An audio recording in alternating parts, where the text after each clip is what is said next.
লক্ষপতি এবং কোটিপতি আমরা প্রত্যেকেই হতে চাই। তো কোটিপতি হওয়ার প্রথম ধাপ কিন্তু আপনার পকেটে নয়, সেটা হচ্ছে আপনার মাথায়। কারণ আপনার ব্রেনেই আছে যে আপনি কিভাবে কোটিপতি হতে পারবেন।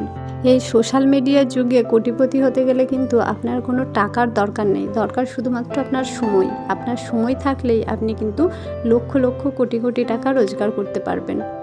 তো কিভাবে করবেন সেই সমস্ত টিপস আমি শেয়ার করব।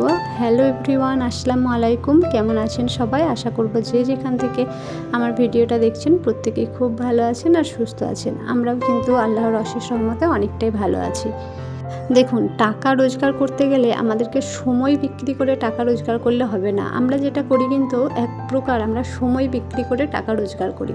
কি বলুন তো, আমরা আমাদের সারাদিনের 8 থেকে 10 ঘন্টা বা 12 ঘন্টা কঠোর পরিশ্রম করে সেখান থেকে কিন্তু আমাদের টাকা রোজগার হয়। এটা কিন্তু একদমই ভুল প্রসেস।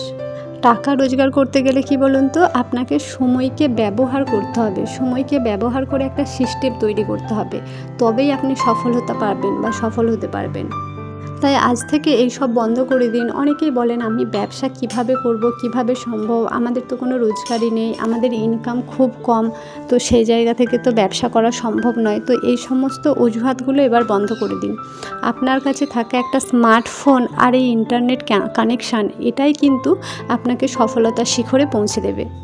ভিডিওটা কিন্তু স্কিপ করবে না। ভিডিও শেষে এমন একটা গোপন ট্রিক্স আপনাদের সাথে শেয়ার করব, যেটা অ্যাপ্লাই করলে আপনাদের কিন্তু মানে প্রথম মাসেই আপনারা একটা হিউজ অ্যামাউন্ট ইনকাম করতে পারবেন। তাই ভিডিওটা কোনো রকম স্কিপ করবেন না। এই ভিডিওর মাঝে বা শেষে যেখানে হোক আমি কিন্তু এই গোপন টিপসটা আপনাদেরকে বলবো। তো চলুন, কিছুটা ব্যাপার আপনাদের সাথে কয়েকটা টিপস আপনাদের সাথে প্রথমে শেয়ার করি। মানে মোবাইল দিয়ে কি জাদুকরি ব্যবসা আছে যার দ্বারা আপনারা লক্ষ লক্ষ কোটি কোটি টাকা রোজগার করতে পারবেন, বা মান্থলি একটা হিউজ অ্যামাউন্ট আপনাদের ইনকাম থাকবে। আপনারা যত ভালোভাবে প্রেজেন্ট করতে পারবেন আপনাদের কাজটাকে, আপনারা যতটা ভালো পারবেন সেই অনুযায়ী কিন্তু আপনাদের ইনকামটা থাকবেই। পুরোটাই কিন্তু আপনাদের ওপরে নির্ভর করছে। আপনি কাজটা যেরকম করবেন মান্থলি কিন্তু সেরকম ইনকাম করবেন। তো মোটামুটিভাবেও যদি করেন সেখানেও কিন্তু আপনার একটা ভালো অ্যামাউন্ট প্রত্যেক মাসে থাকবে। প্রথমে একটা আইডিয়া দিই, দেখুন, কোনো ইনভেস্টমেন্ট ছাড়াই কিন্তু আপনি রিসেলিং ব্যবসা শুরু করতে পারেন। আপনার কাছে হয়তো কোনো রকম টাকা পয়সা নেই, প্রথমেই তো বলেছি ইনকাম কিন্তু টাকা পয়সা দিয়ে হয় না, ব্রেন দিয়ে হয়। আপনার কাছে টাকা পয়সা যদি নাও থাকে, আপনার ব্রেনে যদি একটা বুদ্ধি থাকে, তাহলেই কিন্তু আপনি এই অনায়াসে এই কাজটা করতে পারবেন। দেখুন, এখন সবাই তো গ্রুপের মধ্যে কাজ করছে, তাই না? ধরুন আপনি যেই এলাকাতে থাকেন, তো সেই এলাকারই দেখবেন গ্রুপ থাকে বা পেজ থাকে। আপনাকে কি করতে হবে, বুদ্ধি খাটিয়ে সেই পেজে, বা কারো হোয়াটসঅ্যাপ গ্রুপ থাকে, কারো ফেসবুক পেজ থাকে, সেই পেজগুলোতে কিন্তু আমরা ঢুকতে পারি। তো সেই পেজে আপনাকে ঢুকতে হবে। ঢুকে কি করতে হবে, ওই পেজে দেখবেন বিভিন্ন মানুষ কিন্তু বিভিন্ন রকম জিনিস ওখানে পোস্ট করে। কেউ কোনো ব্যবসা করলে সেটা পোস্ট করে, কেউ হয়তো বাড়ি বিক্রি করবে, কেউ সেটা পোস্ট করছে, কারোর বাড়ি কেউ রেন্টে নেবে সেটা পোস্ট হচ্ছে, কেউ জমি বিক্রি করবে সেটা পোস্ট হচ্ছে, কেউ কোনো ধরুন প্রোডাক্ট সেল করে, সেটা শাড়ি, চুড়ি, কসমেটিক্স বা ইলেকট্রনিক্সের কোনো জিনিস, যা কিছুই হতে পারে। হাতের কাজের কোনো জিনিস, যেগুলো মানে বাড়িতে বসে হাতে অনেকে বিভিন্ন রকমের কাজ করে কিন্তু সেই সমস্ত জিনিসও কিন্তু বিক্রি হয় এই পেজের মাধ্যমে বা হোয়াটসঅ্যাপ গ্রুপের মাধ্যমে। আপনি সেখানে গিয়ে দেখবেন, সেখানে হয়তো কোনো মানুষ, আপনি যদি এই কাজের মধ্যে থাকেন, আপনি দেখতে পাবেন কেউ দেখবেন একদম পাইকারি রেটে কিন্তু কোনো জিনিস সেল করছে। সেটা শাড়িই হোক, বললাম তো, যে কোনো জিনিস হতে পারে, যেগুলো দেখবেন পাইকারি রেটে সেল করছে, কিন্তু দোকানে নিতে গেলে ওই জিনিসগুলোরই অনেকটা টাকা দাম। আপনাকে তখন বুদ্ধি খাটিয়ে কী করতে হবে, ওইখানে যে ছবিগুলো রয়েছে সেগুলো কিন্তু আপনাকে স্ক্রিনশট নিতে হবে।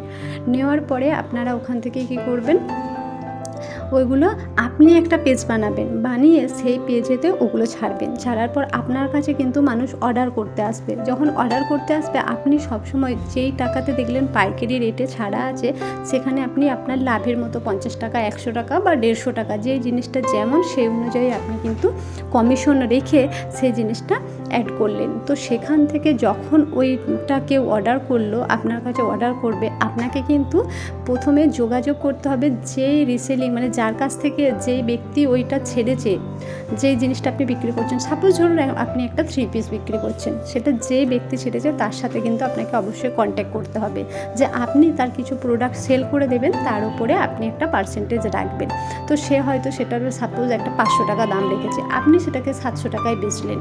তো আপনি যখন অর্ডারটা যখন আপনাকে করেছে, আপনি কিন্তু অ্যাড্রেস টোটাল মানে যে মেন ওনার তার কিন্তু অ্যাড্রেস আপনি দেবেন, আর আপনার থ্রুতে যে যাচ্ছে ওই অর্ডারটা সেটা কিন্তু আপনাকে পাঠিয়ে দিতে হবে অনলাইনের মাধ্যমে। তাকে পাঠানোর পরে ওই যে 500 টাকার জিনিসটা বিক্রি হলো, তো আপনি তো সেটা 700 টাকা দাম রেখেছেন, সেখান থেকে কিন্তু আপনি 200 টাকা পেয়ে যাচ্ছেন। তো এইভাবে যদি আপনি 5টা গ্রুপের সাথে অ্যাড হন, প্রতিটা গ্রুপ থেকে যদি প্রতিদিন আপনার 2টো করে, আমি খুব কম করে ধরছি, 5টা গ্রুপে অ্যাড হয়েছেন 2জন করে, 2টো করে মানে প্রত্যেকটা গ্রুপে আপনার হচ্ছে অর্ডার আসে। তো তাহলে 5 দুগুণে 10টা কিন্তু অর্ডার আসছে। 10টাতে যদি আপনি 200 টাকা করে লাভ রাখেন, 10 দুগুণে 20, আপনি কিন্তু ওখানে 2000 টাকা পেয়ে যাচ্ছেন। কোনো কিছু পরিশ্রম না করে, কোনো খরচা না করে, শুধুমাত্র বুদ্ধি খাটিয়েই কিন্তু আপনার কাছে 2000 টাকা চলে আসছে প্রতিটা দিন। তাহলে আপনি এবার হিসাব করুন যে আপনার মাসে কত টাকা হচ্ছে। আর এটাকে যদি আপনি আরও ভালোভাবে প্রেজেন্ট করতে পারেন, বিজনেসটাকে আরও ভালোভাবে বাড়ান, তাহলে আরও কতটা টাকা আপনি পাবেন।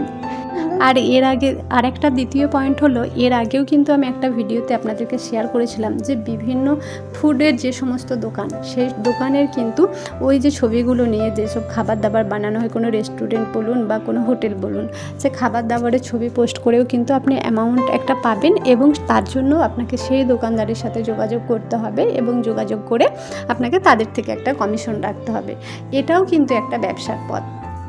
আর আপনাদেরকে যে বলেছিলাম যে আপনাদেরকে একটা সিক্রেট কিছু একটা টিপস শেয়ার করব, সেটা হচ্ছে, দেখুন আমি বিভিন্ন ভিডিওতে কিন্তু বিভিন্ন রকম উপার্জনের পথ দেখাই, বিভিন্নভাবে সঞ্চয়ের পথ দেখাই। তো সেখানে আপনারা যদি এডাল ওডাল করে বেড়ান, সেটা কিন্তু হবে না। আজকে দুটো টিপস আপনাদেরকে বললাম, আপনাদেরকে কিন্তু যে কোনো একটা টিপস কাজে লাগাতে হবে। আপনি যদি দুটো ব্যবসায় করতে যান, দুদিকেই হাঁটতে যান, তাহলে কিন্তু আপনারা পারবেন না।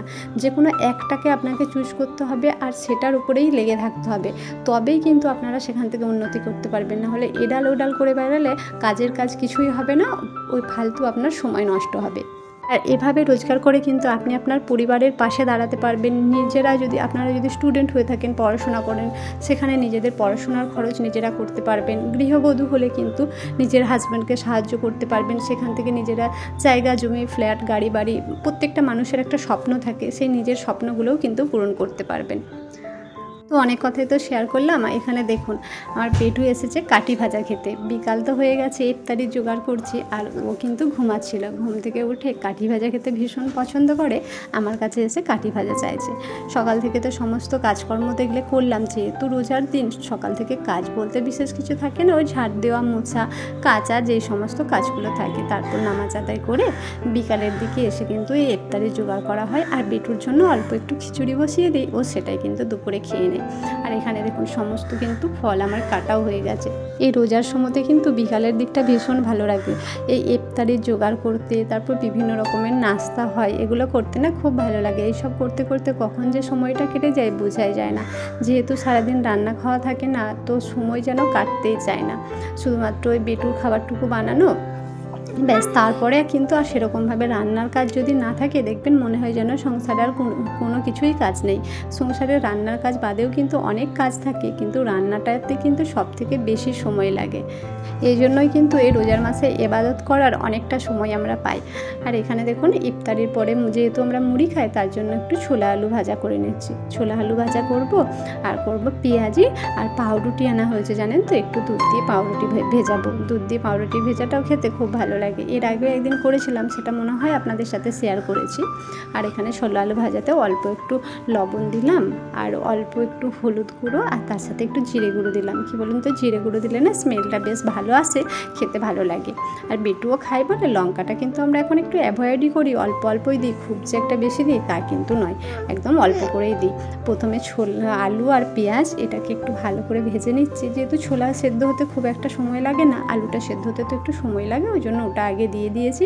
তারপরে একটু ছোলা দিয়ে অল্প একটু পানি দিয়ে দিলাম যাতে বেশ ভালো করে সেদ্ধ হয়ে যায়। আর পানিটা যদি না দিয়ে দেখবেন কেমন একটা খটখটে মতো হয়ে থাকে, খেতে তখন ভালো লাগে না।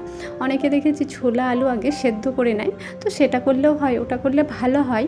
আসলে কি বলুন তো, ওটা করলে সময় সাপেক্ষ তো, আর আমার হাতে সময় অতটাও নেই, সেই কারণেই আমি কিন্তু অতটা সময় নেই বললেও ভুল হবে, আমার অতটা খুব একটা ভালো লাগে না ওটা, সেই জন্য আমি আর আলাদা করে সেদ্ধ করিনি, এর মধ্যে অল্প একটু জল দিলে হয়ে যায়।